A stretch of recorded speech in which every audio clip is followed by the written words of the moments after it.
ಇನ್ನು ಮುಂದೆ ನಿಮ್ಮ ನೆಚ್ಚಿನ ಧಾರಾವಾಹಿಗಳ ಫುಲ್ ಎಪಿಸೋಡ್ಗಳು ಸನ್ ನೆಕ್ಸ್ಟ್ ಆಪ್ನಲ್ಲಿ ಮಾತ್ರ. ಅಮ್ಮ, ಇಷ್ಟು ದಿನ ನನಗೆ ಯಾರೂ ಇಲ್ಲ, ಅನಾಥ ಅಂದ್ಕೊಂಡಿದ್ದೆ. ಆದ್ರೀಗ ಮಾವ ಸಿಕ್ಕಿದಾರಮ್ಮ. ಇನ್ಮುಂದೆ ನಾನು ಅನಾಥ ಅಲ್ಲಮ್ಮ.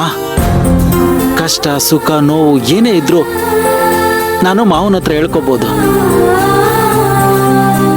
ಅಷ್ಟೇ ಅಲ್ಲಮ್ಮ, ನಾಳೆ ನಮ್ಮ ಮಾವನ ನಮ್ಮ ಮನೆಗೆ ಕರ್ಕೊಂಡು ಬರ್ತಾ ಇದ್ದೀನಿ. ಅವ್ರನ್ನ ನಮ್ಮ ಮನೆಗೆ ಕರ್ಕೊಂಡು ಬಂದ್ರೆ ನಿನಗೆ ಸಂತೋಷ ಆಗುತ್ತೆ ಅಲ್ವಮ್ಮ? ಎಷ್ಟೇ ಆಗಲಿ ಅಣ್ಣ ಅಲ್ವಾ, ನಿನಗೆ ಸಂತೋಷ ಆಗೇ ಆಗುತ್ತೆ. ಹಾಗೆ ನನ್ನ ಮಗುನ ಚೆನ್ನಾಗಿ ನೋಡ್ಕೊ ಅಂತ ಮಾವಂಗೆ ಹೇಳ್ತೀಯ ಅಲ್ವಮ್ಮ? ಹೇಳೇ ಹೇಳ್ತೀಯ.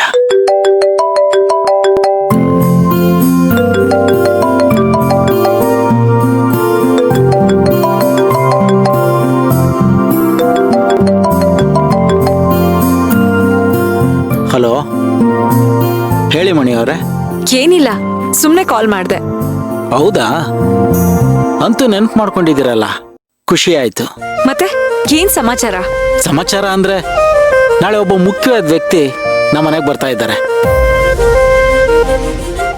ಬರ್ತಿದ್ದಾರೆ ಅನ್ನೋದಕ್ಕಿಂತ ನಾನೇ ಅವರನ್ನ ಕರ್ಕೊಂಡು ಬರ್ತಾ ಇದ್ದೀನಿ. ಯಾರು ಅಂತ ಕೇಳ್ಬೋದಾ? ನಮ್ಮ ಮಾವನ್ನ, ಆದಿಶೇಷನ್ನ. ನಾಳೆ ಅವರನ್ನ ಈ ಮನೆಗೆ ಕರ್ಕೊಂಡು ಬರ್ತಾ ಇದ್ದೀನಿ. ಈ ಮನೆಯವರೆಲ್ರಿಗೂ ಶಾಕ್ ಕೊಡ್ತೀನಿ. ಆಮೇಲೆ ಇರೋದು ಒಳ್ಳೆ ಮಜಾ. ಆದಿಶೇಷ ಮಾವ ನನ್ನ ಜೊತೆ ಇದ್ರೆ ಸಾಕು, ನಾನು ಏನು ಬೇಕಾದರೂ ಮಾಡ್ತೀನಿ. ಆ ಅರ್ಜುನೇ ಅಲ್ಲ, ಯಾರೇ ಬಂದರೂ ಎದುರಾಕೋತೀನಿ. ಇಷ್ಟು ದಿನ ಆಗಿದ್ದೇ ಬೇರೆ, ಮುಂದೆ ನಡೆಯೋದೇ ಬೇರೆ. ಇಷ್ಟು ದಿನ ಈ ಮನೇಲಿ ನನ್ನನ್ನು ಯಾರ್ಯಾರು ಏನೇನು ಅಂದ್ಕೊಂಡಿದ್ರೋ ಅವ್ರಿಗೆಲ್ಲ ನನ್ನ ತಾಕತ್ತೇನು ಅಂತ ತೋರಿಸ್ತೀನಿ. ನನ್ನ ಲೆಕ್ಕಾಚಾರ ಈ ರೀತಿ ಮಕ್ಕಳ ಮಲಗುತ್ತೆ ಅಂತ ನಾನು ಅನ್ಕೊಂಡಿರ್ಲಿಲ್ಲ. ನಾನು ಆ ಮನೆಗೆ ಮೊದಲು ಬರಬೇಕು ಅಂತ ಅನ್ಕೊಂಡ್ರೆ ನೀನು ಆದಿಶೇಷನ ಕರ್ಕೊಂಡು ಹೋಗ್ತಾ ಇದೀಯಾ? ಈ ಆದಿಶೇಷ ಈಗಲೇ ನನ್ನ ಓವರ್ಟೇಕ್ ಮಾಡಕ್ ನೋಡ್ತಾ ಇದ್ದಾನೆ. ಇನ್ನೇನಾದ್ರೂ 3 ಹೊತ್ತು ಕರ್ಣನ್ ಜೊತೆನೇ ಇದ್ರೆ ಗ್ಯಾರಂಟಿ ನನ್ನ ಕರ್ಣನಿಂದ ದೂರ ಮಾಡ್ತಾನೆ. ಇಲ್ಲ, ಅದಕ್ಕೆ ಅವಕಾಶ ಕೊಡಬಾರ್ದು. ಹೇಗಾದ್ರೂ ಮಾಡಿ ಕರ್ಣನ್ ಮನ್ಸನ್ನ ಬದಲಾಯಿಸ್ಬೇಕು. ಆದಿಶೇಷ ಮನೆಗೆ ಹೋಗ್ದಿರೋ ಹಾಗೆ ನೋಡ್ಕೋಬೇಕು. ಮಣಿಯವರೇ, ಹಲೋ. ಹಾ, ಹೇಳಿ. ಯಾಕೆ ಸೈಲೆಂಟ್ ಆಗ್ಬಿಟ್ರಿ? ಏನಿಲ್ಲ, ಹೀಗೆ ಕೇಳ್ತೀನಿ ಅಂತ ತಪ್ಪು ತಿಳ್ಕೊಬೇಡಿ. ನೀವು ನಿಮ್ಮ ಮಾವನ್ನ ನಂಬ್ತೀರಾ?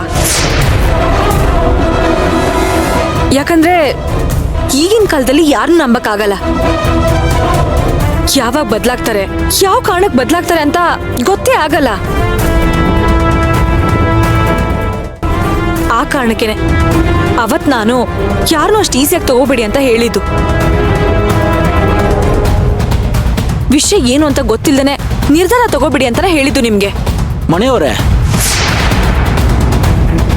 ಅವತ್ ನೀವು ಹೇಳಿದ್ಮೇಲೆ ಆದಿಶೇಷ ಮಾವನ್ನ ನಾನು ಸೂಕ್ಷ್ಮವಾಗಿ ಗಮನಿಸಿದ್ದೀನಿ. ನನಗೆ ಯಾವ ಕಡೆಯಿಂದನೂ ಅವ್ರು ಕೆಟ್ಟವರು ಅಂತ ಅನಿಸಿಲ್ಲ. ಅವ್ರು ಹೇಳೋದೆಲ್ಲ ನನಗೆ ಸುಳ್ಳು ಅಂತನೂ ಅನಿಸಿಲ್ಲ. ಎಲ್ಲ ಕಡೆಯಿಂದನೂ ನಮ್ಮ ಮಾವ ಒಳ್ಳೆಯವರು ಅಂತ ಅನ್ನಿಸ್ತಾ ಇದೆ. ಹಾಗಾಗಿ ನಾನು ಅವ್ರನ್ನ ನಂಬಲೇಬೇಕು. ಮೇಲಾಗಿ ನನಗೆ ಅಂತ ಇರೋದು ಅವರೊಬ್ಬರೇ ಅಲ್ವಾ?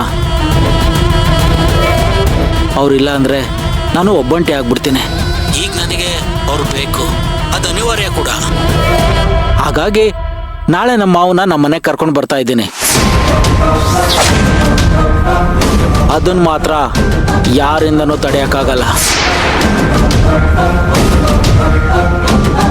ನಾಳೆಯಿಂದ ಹೊಸ ಚರಿತ್ರೆನ ಸೃಷ್ಟಿಯಾಗುತ್ತೆ ಅಂದ್ಕೊಳ್ಳಿ.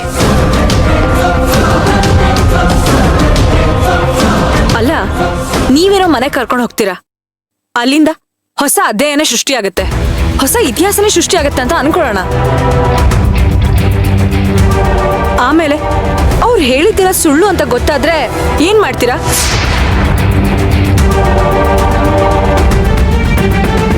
ಮತ್ತೆ ಆ ಮನೆಯಿಂದ ಅವ್ರನ್ನ ಆಚೆ ಹಾಕ್ತೀರಾ? ಇಲ್ಲ, ನನ್ ನಂಬಿಕೆ ಕೊಳ್ಳಿ ಇಟ್ಬಿಟ್ಟ ಅಂತ ಕಣ್ಣೀರ್ ಹಾಕ್ತೀರಾ?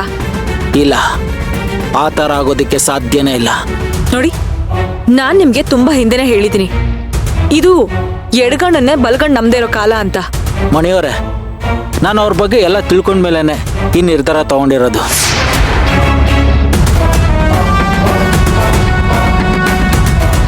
ಹೀಗಿರುವಾಗ ಮಾವ ಸುಳ್ಳು ಹೇಳೋದಕ್ಕೆ ಸಾಧ್ಯನೇ ಇಲ್ಲ. ನೋಡಿ, ನಿಮ್ಗೆ ನಿಮ್ಮ ಮಾವನ ಮೇಲೆ ಇರೋ ನಂಬಿಕೆನ ನಾನು ಒಪ್ಕೋತೀನಿ.